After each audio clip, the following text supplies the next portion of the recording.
தவஞானி வருக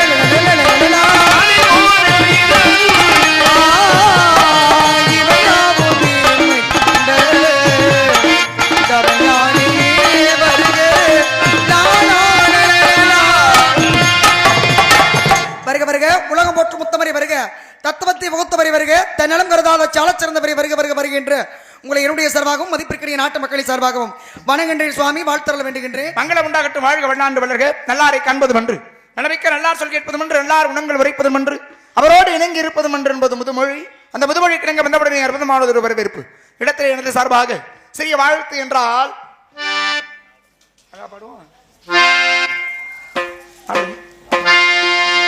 நன்மகளே மகளே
நானும் என்ற அத்தனை குணங்களும் ஒருங்கமையப்பட்டு நான் வந்தவுடன் அன்பு பக்தி பாசமும் உபசரித்த உன்னை வாழ்க வெள்ளாண்டு என வாழ்த்துவதோடு மட்டுமல்லாமல் உன்னை பற்றிய விவரங்களை தெரிந்திருந்தாலும் கூட உம்முடைய நாவிலிருந்து ஒரு சில விவரங்களை கேட்கலாம் என்பது என்னுடைய அவா.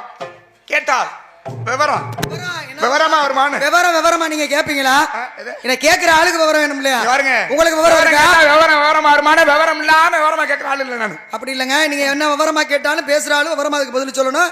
கேட்கிற ஆளு விவரமா கேட்கணும். அதை கேட்கிற ஆளுகளும் விவரமா கேட்கணும். உண்மைதான். அப்பதான் அந்த பிரச்சனை முடியும். பேசுறவங்க விவரமா பேசி விவரம் இல்லாதவங்க அதை கேட்டா ஏன்னா விவரம்னா விவரமா கேட்டார். ஆமா பல பேர் கேட்டிருக்காங்க.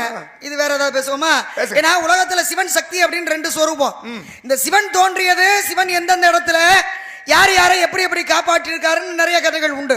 ஆனா சக்தியை எடுத்துக்கிட்டீங்க அப்படின்னா சக்தி தோன்றியதுக்கு சில இடத்துல இன்னைக்கு வரலாற்று சான்றிதழோடு அந்த காரணத்தோடு அந்தந்த கோவில்கள்ல அந்தந்த அவதாரம் எடுத்திருக்காங்க அப்படின்னு சொல்லப்படுது. உண்மைதான். இன்னைக்கு நம்ம எடுத்துக்கிட்டோம் அப்படின்னா நம்ம மானாமதுரை பகுதியிலே ஒரு முத்துச்செட்டியார் அப்படின்னு சொல்லி ஒருத்தர் இருந்தார். இந்த முத்துச்செட்டியார் ஆகப்பட்டவர் மீனாட்சி அம்மனுடைய மேல ரொம்ப பக்தியானவர், ரொம்ப பிரியமானவர். ஆனா குழந்தை இல்லாதவர். அப்ப மீனாட்சி அம்மனுடைய ஆலயத்திற்கு அவருக்கு எப்பெல்லாம் வாய்ப்பு கிடைக்குதோ மதுரை பக்கம் வியாபாரத்துக்கு போறாரோ அப்பெல்லாம் வணங்கிட்டு வருவாரு. அப்படி ஒரு நாள் வணங்கிட்டு எனக்கு குழந்தை வேணும்னு வேண்டி கேட்டு வரும்போது அவர் இருக்க அந்த ஊர் பக்கம் ஒரு சின்ன பிள்ளை ஒரு குளத்தங்கரை பிள்ளை பக்கத்துல உட்காந்துருச்சு. அழகான பெண்ணு. அப்ப அழகான பெண் குழந்தை உட்காந்துருச்சு. சரி இந்த பெண் குழந்தையே நம்ம எடுத்து வளர்க்கலாம், யாரும் இல்லாம அப்படி இருக்கே அப்படி நினைச்சிட்டு அந்த குளக்கரையில குளிச்சுட்டு வர்றதுக்குள்ளேயும் காட்சி கொடுத்து அந்த பெண் மறைஞ்சு போயிட்டா. அப்ப இரவனைக்கு போய் தூங்குறாரு வீட்டுல. அப்படி உறங்கும் போது நானே உனக்கு மங்களம் தருவதற்காக காட்சி தந்தேன் அப்படின்னு சொல்லி அவருக்கு ஆசீர்வாதம் பண்ணி அந்த இடத்துல ஒரு கோவில் கட்ட சொன்னாங்களா. காட்சி தந்த இடத்துல அப்படி கோவில் கட்டினதுனாலதான் மங்களம் தருவதற்காக தாய் காட்சி தந்ததாலே அந்த இடத்துக்கு என்ன தாய் மங்களம், தாய மங்களம் அப்படின்னு சொல்லி பேர் வந்தது. இது ஒரு கோவில் உருவான கதை. உண்மைதான். ஏன்னா பேசாம இருக்க சொல்லுங்க. கொஞ்சம் நேரம் இவ்வளவு நேரம் பேசுறதுங்கிறது வேற, அவரை படுத்து தூங்க சொல்லணும். ஆனா இனிமே பேசுறதுங்கிறது வேற. ஒவ்வொரு ஆலயத்திலும் அம்பாள் எழுந்தருளுகிறாள் அப்படின்னா அதுக்கு ஒரு காரணம் இருக்கு. இந்த சங்கன் பதுமன் ரெண்டு பேரு, இந்த ரெண்டு பேரும் என்ன பண்ணாங்க? ஒருத்தன் சிவபக்தன், ஒருத்தன் மகாவிஷ்ணுடைய பக்தன். இவங்க ரெண்டு பேருமே எப்பொழுதுமே உற்ற நண்பர்களாக இருந்தார்கள். ஒருபோதும் பக்தி மார்க்கத்தில் தமக்குள்ள சண்டை வந்ததே கிடையாது ரெண்டு பேருக்கு இடையில. ஆனாலும் ஒரு நாள் என்னாச்சு, ஒருத்தன் சைவத்தை பெருசா பேசினான், இன்னொருத்தன் வைணவத்தை பெருசா பேசினான். ரெண்டு பேருமே சிற்றரசர்கள் தான். இவன் என்ன பண்ணாங்க, பேசிக்கிட்டே இருந்தாங்கல்ல, சைவம் தான் பெரியது வைணவம் தான் பெரியதுன்னு. பேச்சு காலப்போக்கில் என்ன, கொஞ்ச நேரத்தில் என்ன ஆச்சுன்னா சண்டை ஆயிடுச்சு. ரெண்டு பேரும் சிற்றரசர்கள்ல சண்டையானவங்களுக்கு இடையில மிகப்பெரிய மோதல் வந்துருச்சு, போரானது. ரெண்டு பேரும் அடிச்சுக்கிட்டு இருந்தாங்க. கைலாயத்தில் அம்மா பார்த்தா, எங்க இப்படி ரெண்டு பேரும் வேற வேற நினைச்சுக்கிட்டு அடிச்சுக்கிட்டு இருக்கிறாங்களே, இவங்களை போய் இங்க காப்பாத்தலாமேன்னு கேட்டா. அவர் என்ன பண்ணாரு, அப்பொழுதும் கண்டுகொள்ளாமல் அமைதியாகவே இருந்தார் சிவபெருமான். அமைதியாகவே இருந்தது. கீழே அவங்க அடிச்சுக்கிட்டதை பார்க்க, அம்மா இல்லையா, தாய் எப்பொழுதுமே கருணை ரொம்ப அதிகமா இருக்கும். அடிச்சுக்கிட்டு இருக்கிறத பார்த்து மனம் சகிக்காமல் என்ன பண்ணிட்டா, கீழே இறங்கி வந்து புன்னை மரங்கள் நிறைந்த வனம் அங்க வந்து ஊசி முனையில் நின்று அம்மா தவம் செய்தார். ஊசி முனையில் நின்று தவம் பண்றா. எவனோ அடிச்சுக்கிட்டா பிரச்சனை இல்லை, ஆனா தான் முண்டாட்டி கீழே போய் ஊசி முனையில் நிற்கிறாளே, கெடுந்தவம் புரிகிறாளே அப்படின்னு சொல்லி கீழே இறங்கி வந்தார். அங்கே புன்னை மரங்கள் நிறைந்த இடத்துக்கு பேர் தான் என்ன, புன்னை நல்லூர்னு பேரு. ஆக அம்பாள் அங்கே வந்து பக்தர்களுக்காக, சைவ யாருக்கு, சிவனுடைய பக்தனுக்கும் மகாவிஷ்ணுடைய பக்தனுக்காகவும் வந்து சிவனை வேண்டி தவம் செய்த ஒரு இடம், பெருமைக்குரிய ஸ்தலம். அன்றைக்கு தன்னையே வணங்காத போதிலும் தாயானவள் பிறரை வணங்குவோருக்கும் காட்சி தர்றது. ஆமா, ஏன்னா எடுத்துக்கிட்டீங்க அப்படின்னா மதுரை அழிஞ்சு போச்சு கடல்ல. அப்படி கடல்ல அழிஞ்ச மதுரைய நான் எது வரைக்கும் நகர ஆள்றது அப்படின்னு பாண்டிய மன்னனுக்கு தெரியல. சிவன் போய் சொன்னார். உடனே சிவன் சொன்ன உடனே சிவன் என்ன பண்ணாரு, தன்னுடைய கழுத்துல இருந்த பாம்பை தூக்கி வீசி எறிஞ்சாரு. அப்ப அந்த பாம்பினுடைய வாயி வாழு ஒன்னா சேர்ந்துச்சான். அதனாலதான் ஆழம் என்ற விஷம் உள்ள வாயி வாளோட சேர்ந்ததுனால மதுரைக்கு ஆளவாய், திரு ஆளவாய் அப்படின்னு பேர் உண்டு. அப்படிப்பட்ட பாம்பு ஒரு இடத்துல படம் எடுத்து நின்னதான். அது படம் எடுத்து நின்னதுனால அந்த இடத்துக்கு பட்டப்புறம் அப்படின்னு பேரு. அன்னைக்கு பட்டப்புறம்னு சொன்ன ஊரை தான் இன்னைக்கு திருப்பவனத்துக்கு பக்கத்துல மடப்புறம்னு சொல்றாங்க. அந்த மடப்புறத்துல பத்திரகாளி அம்மனுடைய ஆலயம் உண்டு. அந்த ஆலயம் எப்படி உருவாச்சு அப்படின்னா, சொக்கர மீனாட்சி வேட்டைக்கு வந்தாங்களாம். அப்படி வேட்டைக்கு வரும்போது சொக்கர் குறிப்பிட்ட இந்த இடத்துக்கு வந்தோடனே நீ இங்கேயே காவலாக இரு அப்படின்னார். அப்ப மீனாட்சி அம்மா கேட்டாங்க கோவத்துல, நான் எப்படி என்னைய தானே அழைத்து வந்தீங்க, இப்ப என்னைய மட்டும் இங்க இருக்க சொல்றீங்களே, இது எப்படி சரியாகும், அப்ப என் கூட யாரு துணை இருப்பா அப்படின்னு போது, ஐயப்பனுடைய அம்சமாக அங்க வந்து அடைக்கலம் தாத்தான் ஐயனார் அப்படின்னு இன்னைக்கு அடைக்கலம் காத்த ஐயனார் இருக்காரு. அதனாலதான் வந்த மீனாட்சி அம்மா பத்திரகாளியா நிக்கிறாங்க. மதுரையில ஓடுற அதே வையாறு தான் திருப்போணத்திலையும் ஓடுது. ஆனா காசிக்கும் கால் வீசம் கூட அப்படின்னு அந்த இடத்துக்கு மட்டும் ஏன் பெருமை அப்படின்னா, பூவனநாதருடைய ஆலயம் இருப்பதால் மட்டுமல்ல, தன்னுடைய மனைவியான மீனாட்சி அங்கே வீட்டு இருப்பதனாலதான் அப்படி ஒரு அருமை. அப்ப இப்படி மடப்புறம் அப்படின்ற பெண் தெய்வம் உருவானதுக்கு கதை உண்டு. உண்மைதான். அதுபோலதான் தாய் வெட்டுடையால் காளியையும், கொல்லங்குடி வெட்டுடைய காளியம் என்றாலே ஆத்தான் அப்படிதான். கனவிலே அங்கே ஐயனார் கனவில வந்து சொல்றாரு, ஈச்ச மரத்தடி, முதல்ல ஈச்ச மரங்கள் நிறைந்த ஒரு காடாக இருந்ததாம். இந்த ஈச்ச மரத்தடியில இங்குதான் நான் இருக்கிறேன் என்று கனவிலே வந்து சொல்லி, அங்கே போய் பார்த்த பிறகு அவர் தெய்வமாக விக்கிரமாக இருந்தவரை எடுத்து பக்கத்திலேயே எந்திரமாக அம்பாள் குடிகொண்டிருந்தாள். இப்படின்னு ஒரு கதை இருக்குமா. ஆனா இன்னொரு கதையும் சொல்லப்படுது. வெற்றுடையாளுடைய உருவாக்கம், உடையால் வெட்டுப்பட்டால் ஆகையினாலே வெற்றுடையாளாக திகழ்கின்றாள். அதனாலதான் நியாயமானவர்களுக்கு நியாயத்தை மட்டுமே சொல்லக்கூடியவளாக, அநியாயம் செஞ்சவங்க போய் அம்மாட்ட சொன்னா உடனே கேட்பாளாம். ஏன்னா வீரமங்கை வேலு நாச்சியார் அவருடைய அவளை ஒருபோதும் காட்டி கொடுக்காமல் இருந்து தன்னுடைய உடையால் வெட்டுப்பட்டால் அதனால் வெட்டுடையாள் அப்படிங்கிற பெயரோடு இன்றைக்கும் கொல்லங்குடியில் விளங்கி கொண்டிருக்கிறாருங்கிற பெருமை இருக்குல்ல. பாத்தீங்கன்னா வெட்டுடையார் காளியம்மா சாமி இப்படி உருவாச்சு அப்படின்னு சொன்னீங்கன்னா, இதே எடுத்துக்கிட்டீங்கன்னா மதுரையில மீனாட்சி எப்படி உருவாச்சு. மலையத்து வச்ச பாண்டிய மன்னனுக்கும் காஞ்சன மலைக்கும் குழந்தை இல்ல. அப்படி குழந்தை இல்லாம தவம் செய்யும் போது, யாகம் செய்யும் போது 99 அஸ்வமேத யாகம், ஒரு புத்திரகாமேஸ்வரி யாகத்திற்கு பிறகு அந்த யாக குண்டத்திலிருந்து 3 வயது அழகான குழந்தையாக வந்தவள் தானே அன்னை மீனாட்சி. எல்லா பெண்களுக்கு 2 மார்பு இருக்கும், ஆனா என் மகளுக்கு மட்டும் 3 மார்பு இருக்கே அப்படின்னு பாண்டிய மன்னன் வருத்தப்படும் போது, யாரை பார்த்து உன் மகன் முதல்ல வெக்கப்படுறாளோ அவங்கள பார்க்கும் போது உன் மகளுடைய ஒரு மார்பு மறையும் அப்படின்னு அசரீதி கேட்டது. அந்த அம்மா தடாதகை என்ற அங்கேற்கரசி என்ற தடங்கண்ணி என்று சொல்லக்கூடிய மீனாட்சியாக வளர்ந்தாள். வளர்ந்தவ அத்தனை பேத்தை வென்றாய். இறுதியாக கையிலே செல்லும் போது ஒரு மார்பு மறைந்தது. சொக்கருக்கும் மீனாட்சிக்கும் திருமணம் நிறைந்தது. இப்படித்தானே மீனாட்சி அம்மனுடைய ஆலயம், மீனாட்சியுடைய தோற்றம் அங்கே உருவானது. அப்படிதான் ஆலயங்கள் தோறும் இன்றைக்கு எங்கு பார்த்தாலும் தாய்க்கு கருமாரின்னு பேர் வர்றதுக்கு காரணமே ஜமதக்கனி முனிவரும் ரேணுகாதேவியினுடைய கதையும். அங்கே கார்த்தவீரியாசுரன் ஒருத்தன் வந்தான். ஜமதக்கனி முனிவர் இருந்த பசுவை கேட்டு திருடிட்டு போயிட்டான். ஆக இதை கொடுக்க மறுத்த ஜமதக்கனி முனிவரையும் ரேணுகாதேவியையும் கொன்றான். இது கதை. அதற்கு முன்பாக தன்னுடைய பிள்ளை பரசுராமனுடைய கையாலே தாயையும் மற்றொரு பெண்ணையும் வெட்டினான். இன்னொரு பெண்ணு யாரு அப்படின்னா, அந்த துணி துவைப்பாங்கல்ல, சலவை தொழிலாளி. எந்த பெண்ணையும் சேர்த்து வெட்டினார். அப்பாட்ட வந்து கேக்குறான், அப்பா நீங்க சொன்னீங்க, சொன்னதுக்காக தாயை வெட்டுனேன். கதையை ரொம்ப பெருசா சொல்லாம சுருக்கமா சொல்றது இருக்குன்னு தெரியுமா? கதையை விவரமா தனித்தனியா பேசுறதை விட திருப்பி இருக்க கூடாது. ஏன்னா இப்ப முதல்ல இப்ப நிறைய பேர் பாக்குறதுக்கு வாய்ப்பு உண்டு. உங்களை சந்திக்கிறதுக்கு இன்னைக்கு தான் வாய்ப்பு கிடைச்சிருக்கு. அதனாலதான் நான் பாட்ட பூரா ரொம்ப சுருக்கமா முடிச்சேன். அப்படினால என்ன பேசுறோமோ அந்த தேவையான விஷயத்தை மட்டும் பேசுறேன். விஷயம் எது தேவையோ பேருக்கு மட்டும் என்ன பொருளோ ஏன்னா ரொம்ப நேரம் பேசணுங்கிறத என்ன. அதனாலதான் கதையை நீங்க உடனே அதை ஏன் அப்படி சொல்ல அப்படிலாம் நான் கேட்கல. தெரியுங்களா எதுக்காக ஒரு விஷயம் சுருக்கமா சொல்லப்படுது பாருங்க. தாய் ரெண்டு பேர்த்தையும் வெட்டிட்டா, ரெண்டு பெண்ணையும். அப்பாட்ட வந்து கேட்டாப்பா, தந்தைக்கும் சொல்லை கேட்டு தாயை வெட்டினேன், இப்ப தாய்ங்கிற கோயில் வேணும்னா. அப்பா சொன்னாரு, கையில இருந்த நீரை கொடுத்து கமண்டலத்துல இருந்து கொண்டு போய் தலையை ஒட்ட வச்சு நீரை திருடா, தாய் எடுத்துருவா அப்படின்னா. போன கொஞ்சம் பதட்டமா இருந்தால தன்னுடைய தாயினுடைய உடலையும் சலவை தொழிலாளி அந்த பெண்ணினுடைய தலையை எடுத்து வச்சுட்டான். உருவம் மாத்தி வச்சான், கரு மாறிடுச்சு. அதனால எங்க கருமாரிங்கிற தெய்வம் ஒன்று உருவானதுன்னு இன்னைக்கும் சொல்லிட்டு இருக்கான்ல. கருமாரி மாறி வைந்தது அப்படிங்கிற பெயர். அப்படி பாத்தீங்கன்னா இன்னைக்கு எங்க மதுரைக்கு பக்கத்துல ஒரு கோவில் இருக்குங்க. ஏன்னா உங்க சோழ நாட்டுல இருந்து தஞ்சாவூர் பக்கத்துல இருந்து ஒரு நரி குறவ குடும்பம் எங்க மதுரை பக்கம் குடி வந்தாங்க. குடி வந்தவங்க பிழைப்புக்காக பஞ்சம் முளைக்க மதுரைக்கு வந்தாங்க. சோழ நாட்டுல இருந்து பாண்டிய நாடுக்கு வந்தவங்களுக்கு 6 ஆம்பளை பிள்ளை, பொம்பளை பிள்ளை இல்ல. அந்த குறவை விட்டு மூத்த பெண்மணிக்கு பேரு பாண்டியாயி. இந்த பாண்டியாயி என்ன தெரியுமா பண்ணாங்க, எங்க ஊர் பாண்டிச்சாமியை கும்பிட்டாங்க. கும்பிட்டு எனக்கு 6 ஆம்பளை பிள்ளை இருக்கு, ஒரே ஒரு பெண் குழந்தை அழகான பிள்ளை வேணும், பொம்பளை பிள்ளை வளர்க்கணும்னு ஆசை அப்படின்னு பாண்டியையாவை கும்பிடுறாரு. அப்படி கும்பிடும் போது பாண்டியையாவனுடைய அருளாலே ஒரு பெண் குழந்தை பிறந்தது. பிறந்த அந்த பெண் குழந்தைய நாளொரு மேடையும் பொழுதொரு வண்ணமாக வளர்த்து வந்தாங்க. அப்படி வளர்த்து ஒரு தக்க வயது வந்து பருவம் அடையும் போது பக்கத்து ஊர்ல ஊசி பாசி விற்கிறதுக்காக போன பெண்ணு யாரோட, மதினிமாரோட. அப்ப அன்னிமாரோட ஊசி மாசி விற்க போன பெண்ணு அன்னைமாருக வேட்டைக்கு போயிட்டாங்க. அப்படி ஊசி பாசி வித்துட்டு காட்டு வழியா வரும்போது அன்னிமாரு பூரா மழை பெய்யாம வேகமா வீட்டுக்கு ஓடி போயிட்டாங்க. எங்க சாதியில ஒரு பழக்கம் இருக்கு, பொழுது அதாவது பொழுது வந்து சூரியன் மறைகிறதுக்குள்ளேயும் வீடு குடிசை சேர்ந்துடணும்.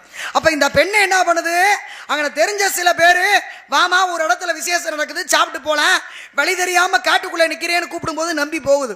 அப்படி நம்பி போகும்போது அந்த பெண்ணிடத்துல தவறாக நடக்க முயற்சி பண்றாங்க.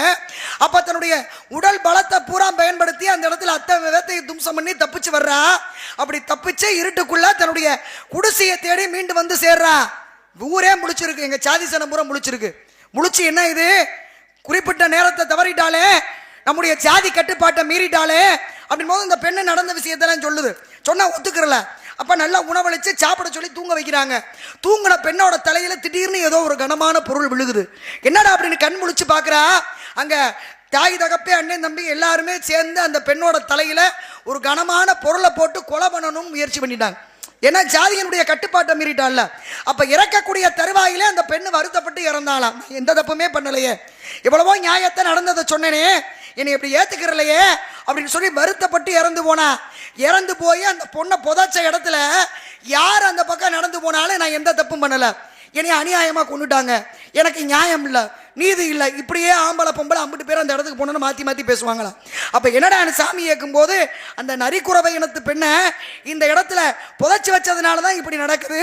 அந்த பெண்ணை எடுத்து நம்ம கும்பிட்டோம் அப்படின்னா நமக்கு நல்லது நடக்கும்னு சொல்லி இன்னும் எங்கள் மதுரைக்கு பக்கத்தில் மேலூருக்கு பக்கத்தில் மேலூரில் சிங்கம்மாள் அப்படின்னு சொல்லி ஒரு சாமியே இருக்கு, நரிக்குறவை பெண்ணு. உங்கள் சோழ நாட்டிலேருந்து எங்கள் பாண்டிய நாட்டுக்கு நரிக்குறவ பெண்ணு சிங்கம்மாள் என்று சொல்லக்கூடிய ஒரு பெண் தெய்வம் உருவானதுக்கு இப்படி ஒரு கதை இருக்கு. பாருங்க, நீங்க தெய்வம் உருவாச்சு அப்படின்னு சொல்லி ஒவ்வொரு இடத்துலயும் ஆத்தா கண்ணாத்தா ஏன் வந்தா, அப்படி ஒவ்வொரு இடத்துலயும் கண்ட தேவியில அம்மா கண்ட தேவி அப்படிங்கிற பெயரோடு அங்கே போய் சொன்னோம்னா நிறைய ஊர்ல அம்பாளுக்கு பெருமை இருக்கு. இதெல்லாம் ஏன்னு ஒவ்வொரு ஊர்லயும் ஒன்னொன்னா தனித்தனியா பேசணும்னா நிறைய பேசலாம்.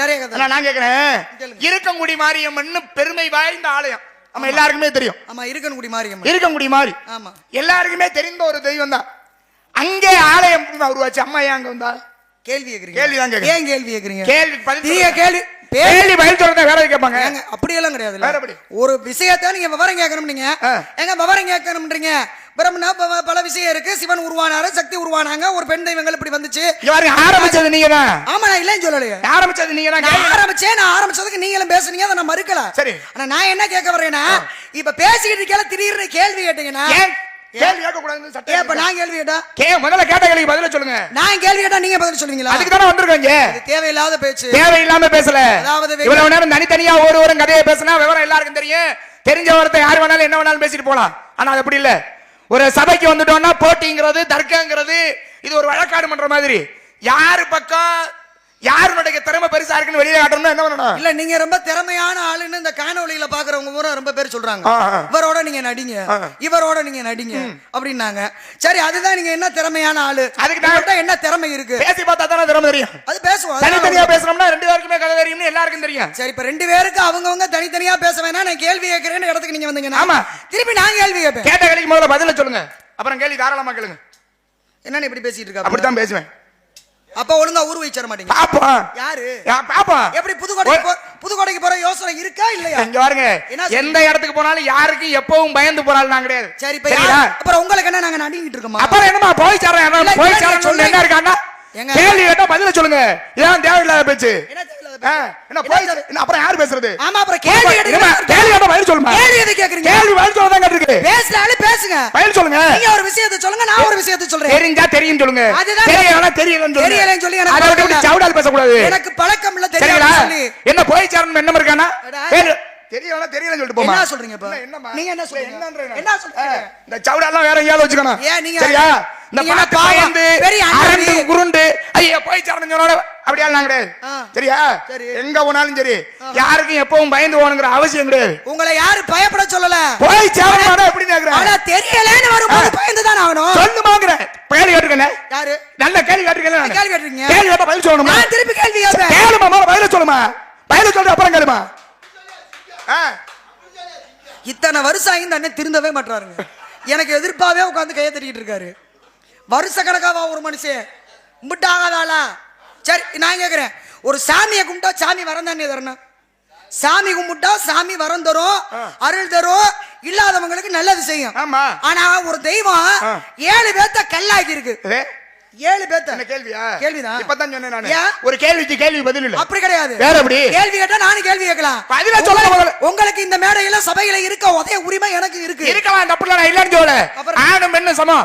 மேடைக்கு வந்துட்டா இங்க நான் ஆணு பெண்ணுங்கிற பாகுபாடு எதுவும் கிடையாது. திறமைக்கு மட்டும் தான் இங்க பரிசு. நான் பெரிய ஆள், அதெல்லாம் எந்த விதத்துல திறமை என்ன இருக்கு யாருக்கு இருக்கு அவங்க தான் பெரிய ஆள். சரியா? ஒரு அறிவாளிக்கு அழகு எதுனா கேட்ட கேள்விக்கு பதில சொல்றது. ஏன் இன்னொரு கேள்வி கேட்டா அம்மா ரொம்ப அறிவாளின்னு நினைக்கிறேன். பெரிய அறிவாளி நீங்க பதில் சொல்லலாம் நான் நினைக்கிறேன். அப்படின்னு நினைச்சு தான் பேசிக்கிட்டு இருக்கேன். சரி, ஒருவேளை அதை நிரூபிக்கிறதோ நிரூபிக்காம போறது நான் என்ன கேக்குறேன்? நீங்களும் பெரிய அறிவாளி தானே சொல்றாங்க, அப்ப நீங்க பதில் சொல்லலாமே. யாரு கேட்டா? முத கேள்வி யாரு கேட்டா? இந்த ஆத்தாக்கெல்லாம் உட்கார்ந்துருக்காங்க, அவங்கள்ட்ட கேட்போம். நியாயம் என்னன்னு கேட்போம். கேள்வி முதல்ல யாருமா கேட்டது? நான் தானே கேட்டேன். கேள்வி முதல்ல கேட்டா பதில் இந்தமான சொல்லணும். சவுடால் பேசுற விட்டு பதில சொல்லுங்க. எப்ப? நாளைக்கா? இப்ப சொல்லுங்க. சொல்லுங்க என்ன சொல்றேன் நானு. நான் சவுடால் பாருங்க. சவுடால் உங்களுக்கு சவுடால் தான். சரி வாங்க. நீங்க எல்லாம் சொந்த ஊருக்காரால புதுக்கோட்டைக்கு நாளைக்கு காலையில புதுக்கோட்டைக்கு பஸ் ஏறி போயிடணும். இங்கிட்டு திருச்சுழி பக்கம் மதுரை பக்கம் பார்த்து யாருங்க புதுக்கோட்டைக்கு வந்தா எல்லாருமே பெருமையா சிறப்பா வாழலாம். ஒண்ணும் தப்பு இல்ல. மதுரைனா உலகமே பெருமைங்க. இருக்கட்டுங்க, எல்லா ஊரும் நம்ம ஊர் தான். அது சொல்லல. அந்த மதுரைக்கு பெருமை சேர்க்கிறது புதுக்கோட்டை தான். அது தெரியுமா உங்களுக்கு? யாரு சொன்னா? என்ன யார் சொன்னா? யாரு சொன்னா? இருக்குல பேசுற எதுனால இருக்கட்டும்ங்க. இருக்குல ஒவ்வொரு விஷயத்துக்கு ஒரு காரணம் இருக்கு. அதான் சொல்றேன். நீங்க உங்க ஊரை பத்தி பெருமையா சொன்னீங்கன்னா எங்க ஊருக்கு ஒரு கோடி பிரச்சனை இருக்கு. எங்க ஊர் பக்கத்துல பொன்பற்றியூர்னு ஒரு ஊர் இருக்கு. சரி, படிச்சு உங்களுக்கு தெரியும் நினைக்கிறேன். இந்த பொன்பற்றியூர்ங்கிற ஊர்ல தான் இன்னைக்கு பெண்பாச்சின்னு பேரு. முதல்ல அந்த ஊருக்கு பொன்பற்றியூர் தான் பேரு. ஏன் தெரியுமா? மீனாட்சிக்கு திருமாங்கல்யம் செய்வதற்கு தங்கம் கொடுத்த ஊர் எங்க ஊரு. இருக்கட்டும், சும்மா இல்ல, பொன்பேத்திங்கிற ஊரு. அதுக்காக அந்த மீனாட்சியுடைய மூக்குல சொல்லிக்குதே மூக்குத்தி, அந்த மூக்குத்திக்கு பெருமை நாகரத்ன பள்ளம்னு புதுக்கோட்டை மாவட்டத்துல இருக்கு. நாகரத்ன பள்ளம்னு ஒரு இடம் இருக்கு, அங்க இருந்து எடுக்கப்பட்டது. இருக்கட்டும், அந்த மூக்குத்தி. அதனால என்ன சொல்ல வரீங்க? யாருங்க அம்மா? அதாவது அம்மா கேளுங்க, என்ன பொருளை வித்தையாளு பெருள கிடைச்ச உங்களுக்கே மட்டும் பெருமை இருந்துச்சு. ஆமா, அத வாங்கி போட்டுருக்கு இந்த உலகத்தையே கட்டி காக்குற மீனாட்சிக்கு மட்டும் பாருங்க. மீனாட்சிக்கு அழகு சேர்ப்பது இதெல்லாம் அதை தெரிஞ்சுக்கணும். சொல்லுங்க. சரிங்களா? இதெல்லாம் இங்க இருந்து கொடுத்து பெருமை சேர்த்திருக்கோம். வியாபாரம் பண்ணுறதுனால நான் இந்த பொருளை வியாபாரம் பண்ணேன், அதனால பெருமைன்னு சொல்ல முடியாது. மீனாட்சி இருக்கிறதுக்கு தானே பெருமை. அதுக்கு தங்கம் கொடுத்ததுனாலயா நாகரத்னம் கொடுத்ததுனாலயா அது பெருமை ஆகாது. இங்க இருந்து எங்க எடுத்துக்கலாம். ஒரு புறம் இருக்கட்டும். இப்படி நீங்க பார்க்க போனீங்கன்னா உங்க ஊர்ல பொண்ணு எடுத்துட்டு வந்துதான் மீனாட்சியை பிறந்துச்சு. அது சரிதான். மீனாட்சி தோன்றியது உங்க ஊர் பொண்ணு காஞ்சனமாலை. காஞ்சனமாலை யார் பொண்ணு? எங்க இருந்து வருது? அதுவே சோழ நாட்டுல இருந்தா வருது. வீரசேனன் என்று சொல்லக்கூடிய சோழ மன்னனுடைய மகள். ஆமா. காஞ்சனமாலை. ஆமா. அவங்களுக்கு மதுரையில கோயில் கட்டி வச்சிருக்கோம். இருக்குதா? தெரியுமா உங்களுக்கு? இங்க பாருங்க, வந்தாலே அங்க இருந்து தானே. அந்த காஞ்சனமாலைக்காக தான் எதிர்மலை வர வச்சாரு. எங்க மதுரையில இன்னைக்கு மீனாட்சி அம்மன் கோவில்ல புது மண்டபத்துக்கு எதிர்த்தாப்புல ராயகோபுரத்தை தாண்டி பாத்தீங்கன்னா காஞ்சனமாலை கோயில் கட்டி இருக்கோம். சரிமா, எங்க மதுரையை பத்தி இவ்வளவு பேசுறீல்ல? சரி. நான் கேக்குறேன், இப்ப மதுரையை பத்தி இவ்வளவு பேச்சு பேசுறீல்ல? நான் பேசுவேன் மதுரையை பத்தி. நாரதமா பேச வேணாங்களே. இந்த மதுரையில மீனாட்சி அம்மனுடைய ஆலயத்துல அடுப்பு சாம்பல குட்டி வச்சிருக்காங்கல்ல? ஆமா. ஏன் ஒரு கேள்விக்கு பதில் முடியல, அடுத்து ரெண்டாவது கேள்வி. நீ கேட்க தூண்டுற எதுக்கு? என்னமா இவ்வளவு நேரம் என்னமோ எண்ணெயில போட்டது மாதிரி புரிஞ்சிட்டு இருந்த? எப்ப பேசுங்க. அடேங்கப்பா, பெரிய பேசுமா. போட்டோம்னா என்ன இந்த பேச்சை என்கிட்ட வச்சு கூடாது. வேற எங்கயாவது வச்சு நொறுக்கி போடுங்க. சரியா? என்ன நொறுக்கு? என்ன கேக்குறேன்? போட்டோம்னா என்னமா நொறுக்க போறீங்க நீங்க? கேள்வி கேட்டிருக்கேன். அப்படி கேள்விக்கு போறேன், பதில் சொல்லுங்க. ஒரு கேள்வி கேட்டீங்க, அதை விட்டு இப்படி சவுடாலே அதுக்கே பதில் சொல்லல. ஆமா. நானும் சொல்லல, நான் கிடந்து நீங்களும் சொல்லல. சொல்லுமா. நீங்க தான் சொன்னீங்க எங்க புதுக்கோட்டையில இருந்து தங்க வந்துச்சு, பொன் பேத்தி வந்துச்சு. ஆமா. நாகரத்தின பல்ல வந்து ஏங்க மீனாட்சிக்கு பெருமையா கொடுத்தது பெருமையா? பெருமை சேர்க்க. உடனே அதுல ஒரு கேள்வி. மீனாட்சிங்கிறது தெய்வம். அடிப்படை சாம்பலைங்க பார்வதி தேவியுடைய அம்சம். மீனாட்சி தெய்வம் தாங்க. அப்பேற்பட்டவளுக்கு நகை கொடுக்கிறது, நாகரத்னம் கொடுக்கிறது பெருமை இருக்கு. எல்லா ஊர்லயும் சாமி போய் அருள் கொடுக்கும். சாமியே அரசாண்ட பெருமை எங்க மதுரைக்கு மட்டும்தான்.